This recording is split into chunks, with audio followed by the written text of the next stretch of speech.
내년 3월에 열릴 제20대 대통령을 뽑는 대선. 좀 있으면 이제 뭐 선거 유세도 하고 문자도 날아오고 집으로 우편도 날아오고 뭐 밖에 나가보면은 선거차들 다니면서 난리 부르스를 치고 좀 시끄럽기도 하고 그럴 텐데, 생각해보면 근데 이거 다 돈이잖아요. 그리고 또 뭐 들어보면 이것들 이외에도 국회의원 선거든 대통령 선거든 나가는 거 자체만으로도 꽤나 큰 돈이 든다고 하기도 하고요. 자, 그럼 여기서 당연스러운 그리고 너무나 궁금한 궁금증이 하나 생기게 되는데, 바로 도대체 국회의원이나 대통령 선거에는 얼마가 들어갈까? 그리고 그렇게 해서 대통령이 되면 어떤 혜택들이 있길래 그런 돈들을 태우는 걸까라는 궁금증이죠. 자, 그럼 오늘의 1급 비밀, 대통령 선거에는 얼마가 들까? 편 지금 시작합니다. 대통령 선거에 드는 비용을 생각해보기 위해선 일단 기본적으로 기탁금이라고 해서 후보에 등록하는 비용이 들어가는데요. 국회의원 후보는 1,500만원, 대통령 후보는 무려 3억 원입니다. 이것도 낮아진 금액인데 15에서 17대 대선에선 기탁금이 무려 5억 원이었죠. 아니 스바 등록만 하는데 뭐가 이렇게 비싸라고 생각하실 수도 있는데, 이게 왜 이렇게 비싸냐면은 이 나라 이거 더러워서 못 쓰겠어. 내가 대통령 한번 해봐야지. 내가 싹 다 갈아엎어버릴 거야. 아니 저 쥐뿔도 없는 새끼가 나가?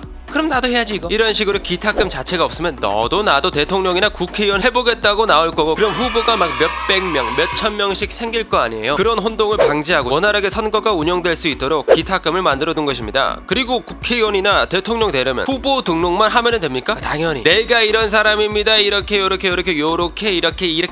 해서 제가 이런 사람입니다 여러분, 그래서 제가 나라를 바꿀 겁니다, 이런 식으로 유세를 해야 되잖아요. 뭐 여러분들도 다들 아시듯이 이 유세에는 굉장히 많은 종류들이 있는데, 기본적으로 후보가 나눠지는 명함, 어깨에 들은 어깨띠, 본인을 홍보하는 공보물까지 제작 비용 모두가 선거 비용에 해당하죠. 거기다 여기서 멈추지 않고 만약에 본 후보로 등록하면은 더 많은 돈이 들어가는데요. 유세차 한 대당 3천만원 안팎의 대여 비용이 들고, 선거 운동원 인건비, 캠프 유지비도 어마어마하다고 하죠. 포털 배너 광고는 수십억에 달한다고 하니 진짜 선거 한번 치른다고 천문학적인 금액을 소비하는 것입니다. 야, 그럼 재벌들 나와서 돈 때려 박으면 이거 선거 이길 수 있는 거 아니야? 라고 이렇게 생각하실 수도 있는데, 근데 이게 또 돈이 아무리 많은 후보라고 해도 돈을 쓰고 싶은 만큼 쓸 수 있는 게 아니라고 합니다. 쓸 수 있는 선거 비용이 딱 정해져 있다라는 거지. 국회의원의 경우에는 출마하는 지역구의 인구수와 읍, 면, 동수로 결정이 되는데, 그걸 한번 간단히 알려드리면 1억에다가 인구수 곱하기 200원 플러스 읍, 면, 동수 곱하기 200원만큼 쓸 수 있습니다. 그래서 제21대 국회의원 선거 때는 지역구 후보자 평균 1억 8,200만원, 비례대표 국회의원 선거는 48억 8,600만원까지만 쓸 수 있었죠. 대선의 경우에는 당연히 돈이 더 들어갈 텐데, 아무래도 대통령을 뽑는 건데 국회의원만큼 제한할 수는 없을 거 아니야. 그럼 대선에서는 얼만큼 쓸 수 있었을까요? 인구수의 950원을 곱한 금액에다가 소비자 물가 변동률을 감안해서 산정하는데, 제19대 대선의 경우에는 최대 509억 여원까지 사용이 가능했다고 합니다. 제20대 대선에 출마하는 후보자는 513억 900만원까지 선거 비용을 사용할 수 있었다고 하고요. 그리고 후보들은 후원금을 모집할 수도 있는데요. 얼만큼 모집할 수 있냐면은 제한액의 5%, 그리고 513억의 5%, 약 25억 원 정도까지 후원금을 모집할 수 있다는 겁니다. 그러면 이 대선 후보자들은 모두 이 500억이 넘어가는 이 금액까지 사용을 할까요? 뭐 대선에 나오는 거면 물론 사회적으로 성공이야 했겠지만은, 그렇다고 500억이 절대 적은 돈은 아닐 텐데 말이죠. 자, 그래서 한번 사실을 알아보면은 제19대 대선에서 문재인 대통령을 배출한 더불어민주당에서 약 500억 원 가량을 사용했다고 합니다. 그러니까 거의 맥시멈까지 다 채워서 사용했다라는 것이죠. 뭐 살짝 의외이긴 한데,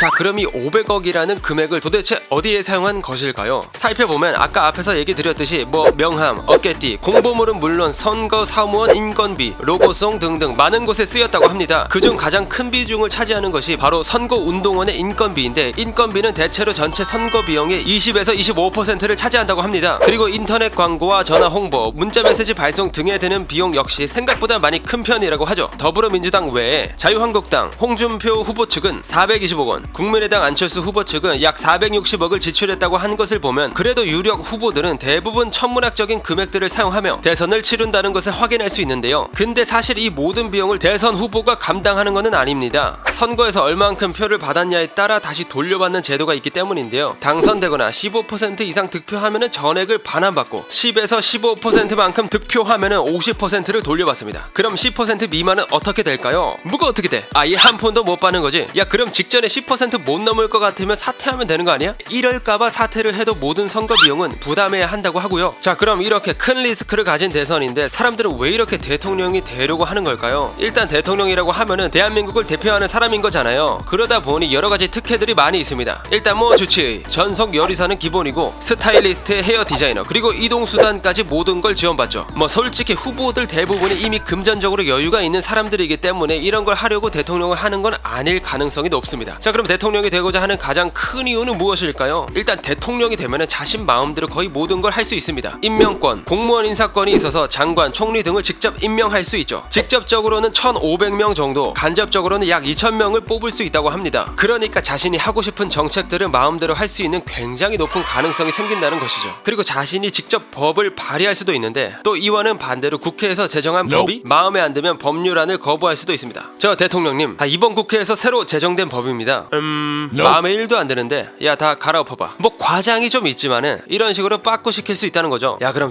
그건 독재 아니야. 네, 실제로 그래서 이 권한은 단 한 번 실행이 가능하다고 합니다. 근데 생각해보면은 법안을 재의결하려면 과반수 출석 및 3분의 2 이상의 찬성이 필요하니까 한 번 빠꾸만 시켜도 그 법안 의결은 당연히 힘들겠죠. 이 외에도 여러 특혜들이 있는데, 사면권이라고 해서 범죄자의 죄를 사면해줄 수도 있고, 불소추 특권이라고 해서 대통령 임기 동안 대통령을 기소할 수 없습니다. 근데 이 불소추 특권이라는 게 아예 대통령을 기소할 수 없는 건 아니고, 대통령이 임기를 마치고 내려오면 사라집니다. 뭐 그러다 보니 대한민국 대통령은 대부분 끝이 좀 안 좋았죠. 자, 그럼 그렇게 대통령에서 내려오면은 특혜가 끝나냐? 그건 아닙니다. 나라를 대표했던 사람답게 대통령 퇴임 후에도 여러 혜택들이 있는데요. 개인주택을 나라에서 제공해주기도 하고, 전용비서관, 운전기사 등을 나라 돈으로 고용할 수가 있죠. 그리고 전직 대통령 및 그 배우자의 국공립병원에서의 진료도 모두 무료로 가능한데, 민간 의료기관에서 진료를 보더라도 국가가 모든 비용을 부담하는 시스템도 가지고 있습니다. 근데 그런 거 다 집어치우고 가장 중요한 혜택이 있는데, 바로 연금 지원이죠. 연금은 현 대통령의 월급의 95%를 받게 되는데, 현재 대통령의 연봉이 2억 3,800만 원이니까 약 1,900만 원 정도를 받게 되는 겁니다. 그런데 위와 같은 혜택들은 모든 대통령이 받는 건 아닌데요. 아니, 지금은 모든 대통령이 받지 못하고 있습니다. 1997년 12.12 쿠데타와 5.18 사건으로 대법원에서 각각 무기형과 17년 6개월형이 확정된 전두환, 노태우 전 대통령은 연금을 받지 못하죠. 그리고 실형을 선고받은 이명박 전 대통령과 박근혜 전 대통령 또한 예우를 받지 못하고요. 그렇다고 해서 퇴임 이후에 모든 혜택들이 사라지는 건 아닌데요. 경호, 경비만큼은 계속해서 진행되고 있습니다. 경호, 경비는 예우에 관한 법률에서 예외로 인정하고 있고, 대통령 경호실법에 따로 규정되어 있는데요. 먼저 퇴임한 대통령은 기본 10년간 대통령 경호처가 경호를 맡는데, 10년간 대통령 경호처의 경호가 끝나게 되면 이후에 경찰이 경호를 맡습니다. 경호와 경비를 계속 지속하는 이유는 뭘까요? 이게 전직 대통령을 위해서 경호하는 것이 아니라 전직 대통령이 적성단체나 적성국에 납치되어 국익에 손해가 되는 일을 막기 위해서입니다. 또 대통령까지 했던 양반인데 원한을 품고 있는 사람이나 단체들도 많을 거 아니야. 그런 사람들로부터 암살당할 수도 있다 보니 최소한의 경우는 해주는 거지. 이렇게 대한민국의 대통령은 임기 동안이나 퇴임 후나 많은 특혜를 받는데요. 그러다 보니 임기 동안에는 막강한 힘을 가지고 있는 게 대통령입니다. 근데 또 그렇다고 해서 대통령이 또 자기 마음대로만 할 수 있는 건 아닌데, 삼권 분립이라고 해서 대통령이 혼자만 힘을 가질 수는 없게 되어 있습니다.